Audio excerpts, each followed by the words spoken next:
کہ 10 سال پہلے کا ہم بھول چکے. ساری دنیا کے سارے سائنسدان فرض کرو بھول چکے, اور فرض کرو جانور بھی مارکیٹ سے کیا ہو گئے, بولو شارٹ. جیسے سسرال میں آپ کی عزت شارٹ, جانور بھی مارکیٹ سے ایسے ہی. اب مثال سمجھ میں آئے گی نا, ایک بھی بچ گیا نا تو سائنسدان اس کو دیکھ کے اندازہ لگا لیں گے دیکھا کچھ بھی نہیں. اب کوئی تھیری پیش کرے, کوئی پیغمبر آ کے بتائے کہ تمہیں ماں باپ کا ملاپ ہوا تھا اور منی سے اللہ نے 9 مہینے میں, اسی میں جیسے قرآن نے بیان کیا ہے نا, یا ایھا الناس, اتنا مزہ آتا ہے اس آیت کو پڑھنے میں, کیا بتاؤں یار. قرآن ایک تو ایک بات کا انداز بھی ہوتا ہے نا, کوئی ایک ہی بات کو, ایک اچھی بات ہوتی ہے انسان دیسی اسٹائل میں کرتا ہے, نہیں بیٹھتی دل میں, لیکن بلاغت کے انداز میں ہونا پھر بڑا مزہ آتا ہے. قرآن کی بات بھی ٹھیک ہوتی ہے اور انداز ایسا ہوتا ہے کہ اس سے اچھا انداز ہو نہیں سکتا. یا ایھا الناس, اے لوگو, جس میں سائنٹسٹ بھی آ گئے. کیا خیال ہے یہ جتنے آج کل یوٹیوبڑے آ رہے ہیں دیسی ملحد, یہ بھی آ گئے, صحیح ہے نا. اللہ سب کو کہتا ہے یا ایھا الناس, اے لوگو, ان کنتم فی ریب من البعث, اگر تمہیں شک ہے کہ میں مردوں کو دوبارہ زندہ کیسے کروں گا. تم بار بار کہتے ہو سائنس نہیں مانتی, تو اللہ کہتے ہیں فإنا خلقناکم من تراب, ہم نے تمہیں پہلے مٹی سے بنایا. تمہارے ماں باپ کے جو اسپم تیار ہوتے ہیں مٹی میں اگنے والی چیزوں سے ہوتے ہیں. زمین کو کھود کے دیکھو, نہ اس میں انار ہے, نہ انگور ہے, نہ ناشپاتی ہے, نہ گھاس پھوس, کچھ بھی نہیں. ایک اوپر سے پانی ہے, اور بیج کا میں صرف ایسے سافٹ ویئر ہیں جو اس کو میسج دیتے ہیں کہ اگانا کیا ہے. بیج تھوڑی اگ کے انار بن جاتا ہے, وہ تو فنا, وہ تو صرف میسج. بیج ایک میسج ہے, ایک چھوٹا سا سافٹ ویئر ہے اس میں ڈلا ہوا ہے کہ اس دفعہ کیا اگانا ہے, کیا اگانا ہے, تاکہ کسان کی مرضی سے چیزیں اگیں. اللہ کہتے ہیں کہ آسمان سے پانی برسا, اسی مٹی نے انار کی شکل میں اپنے آپ کو تبدیل کیا, اسی مٹی نے انگور کی شکل میں اپنے آپ کو تبدیل کیا. اسی زمین کو کھود کے دیکھو نا, کچھ نظر آتا ہے اندر, نہ انار ہے, نہ انگور ہے, نہ ناشپاتی ہے, نہ کھجور ہے, کچھ بھی نہیں ہے. ایک پانی مٹی گوبر کے ملاپ سے انار پیدا ہو رہا ہے, اور انگور پیدا ہو رہا ہے, کھجور پیدا ہو رہا ہے, اور اسی سے گھاس پیدا ہو رہی ہے. اللہ کہتے ہیں اس گھاس کو تمہارا رب چند گھنٹوں میں دودھ میں تبدیل کر دیتا ہے. گھاس کو دیکھو اور دودھ کو دیکھو کتنا ڈفرنٹ ہے. اگر سائنسدانوں نے یہ گھاس سے دودھ بننے کا عمل نہ دیکھا ہوتا, اور ان کے سامنے دودھ کا پیالہ لا کے رکھا ہوتا, اور کہا جاتا, کوئی پیغمبر آ کے بتاتے یہ جو سوکھی گھاس ہے نا, اس گھاس سے چند گھنٹوں میں یہ دودھ نکلا ہے, ساری دنیا کے سارے سائنسدان کہتے ہیں امپاسبل, سائنسی طور پر یہ ممکن ہے ہی نہیں. اگر انہوں نے بھینس نہ دیکھی ہوتی, کہتے ہیں ناممکنات میں سے ہے.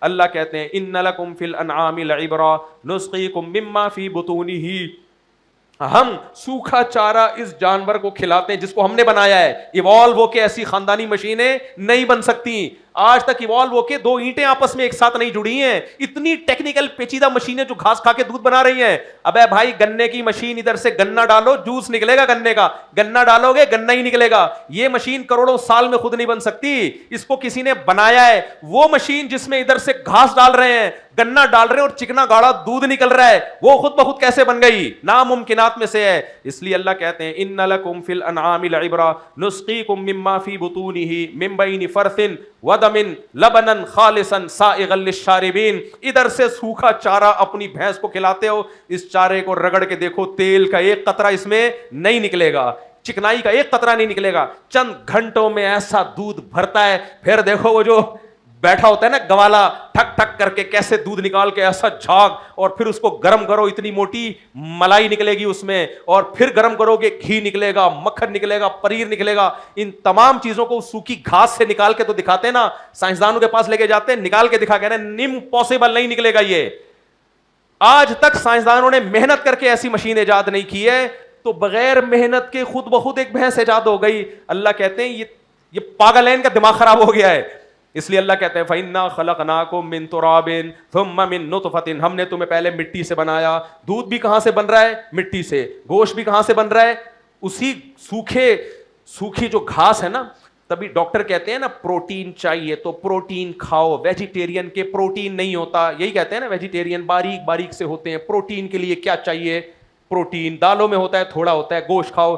بھائی بالکل صحیح کر رہے ہیں, میں ڈاکٹروں کا مذاق نہیں اڑا رہا, لیکن ہمارا رب بھینس کو سوکھی گھاس کھلاتا ہے اور پروٹین سے بھری ہوئی ہوتی ہے, ہوتا ہی پروٹین ہے اس میں. کٹے دیکھیں, کٹے, ایک نوالا ساری زندگی گوشت نہیں کھایا ہوتا کٹے نے. ابے بھینس کا جو اتنا بڑا بھینسا ہوتا ہے نا, از کالڈ, بچے کو کٹا کہتے ہیں, بڑے کو کیا کہتے ہیں؟ بھینسا.